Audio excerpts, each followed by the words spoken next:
Chapitre 13e. Comment Candide fut obligé de se séparer de la belle Cunégonde et de la vieille.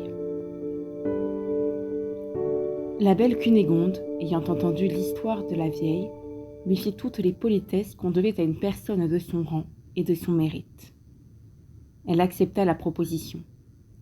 Elle engagea tous les passagers, l'un après l'autre, à lui conter leurs aventures. Candide et elle avouèrent que la vieille avait raison. « C'est bien dommage, disait Candide, que le sage Pangloss ait été pendu contre la coutume dans un auto-da-fé. Il nous dirait des choses admirables sur le mal physique et sur le mal moral qui couvre la terre et la mer, et je me sentirais assez de force pour oser lui faire respectueusement quelques objections. » À mesure que chacun racontait son histoire, le vaisseau avançait. On aborda dans Buenos Aires.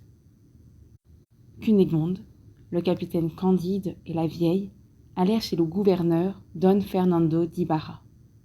Y Figueroa, y Mascarenes, y Lamprodos, y Souza. Ce gouverneur avait une fierté convenable à un homme qui portait tant de noms. Il parlait aux hommes avec le dédain le plus noble, portant le nez si haut, élevant si impitoyablement la voix, prenant un ton si imposant, affectant une démarche si altière, que tous ceux qui le saluaient étaient tentés de le battre. Il aimait les femmes à la fureur. Cunégonde lui parut ce qu'il n'avait jamais vu de plus beau. La première chose qu'il fit fut de demander si elle n'était point la femme du capitaine. L'air dont il fit cette question alarma Candide. Il n'osa pas dire qu'elle était sa femme, parce que, en effet, elle ne l'était point. Il n'osait pas dire que c'était sa sœur, parce qu'elle ne l'était pas non plus. Et quoique ce mensonge officieux eût été autrefois très à la mode chez les anciens, et qu'il pût être utile aux modernes, son âme était trop pure pour trahir la vérité. « Mademoiselle Cunégonde, dit-il, doit me faire l'honneur de m'épouser, et nous supplions votre Excellence de daigner faire notre noce. »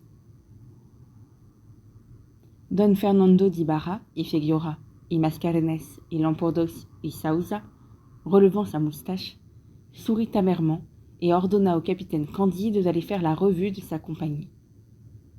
Candide obéit. Le gouverneur demeura avec mademoiselle Cunégonde. Il lui déclara sa passion, lui protesta que le lendemain il l'épouserait à la face de l'église, ou autrement, ainsi qu'il plairait à ses charmes. Cunégonde lui demanda un quart d'heure pour se recueillir, pour consulter la vieille et pour se déterminer. La vieille dit à Cunégonde : « Mademoiselle, vous avez 72 quartiers et pas une obole. Il ne tient qu'à vous d'être la femme du plus grand seigneur de l'Amérique méridionale, qui a une très belle moustache. Est-ce à vous de vous piquer d'une fidélité à toute épreuve ? Vous avez été violée par les Bulgares. Un juif et un inquisiteur ont eu vos bonnes grâces. Les malheurs donnent des droits. J'avoue que, si j'étais à votre place, je ne ferais aucun scrupule d'épouser monsieur le gouverneur et de faire la fortune de monsieur le capitaine Candide. » Tandis que la vieille parlait avec toute la prudence que l'âge et l'expérience donnent, on vit entrer dans le port un petit vaisseau. Il portait un alcade et des alguazils, et voici ce qui était arrivé. La vieille avait très bien deviné que ce fut un cordelier à la grande manche qui vola l'argent et les bijoux de Cunégonde dans la ville de Badajoz, lorsqu'elle fuyait en hâte avec Candide. Ce moine voulut vendre quelques-unes des pierreries à un joaillier. Le marchand les reconnut pour celles du grand inquisiteur. Le cordelier, avant d'être pendu, avoua qu'il les avait volées. Il indiqua les personnes et la route qu'elles prenaient.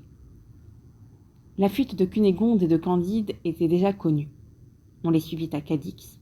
On envoya sans perdre temps un vaisseau à leur poursuite. Le vaisseau était déjà dans le port de Buenos Aires. Le bruit se répandit qu'un alcade allait débarquer et qu'on poursuivait les meurtriers de Monseigneur le grand inquisiteur. La prudente vieille vit dans l'instant tout ce qui était à faire. « Vous ne pouvez fuir, dit-elle à Cunégonde, et vous n'avez rien à craindre. Ce n'est pas vous qui avez tué Monseigneur. Et d'ailleurs, le gouverneur qui vous aime ne souffrira pas qu'on vous maltraite. Demeurez. » Elle court sur le champ à Candide. « Fuyez, dit-elle, ou dans 1 heure vous allez être brûlé. » Il n'y avait pas un moment à perdre. Mais comment se séparer de Cunégonde? Et où se réfugier?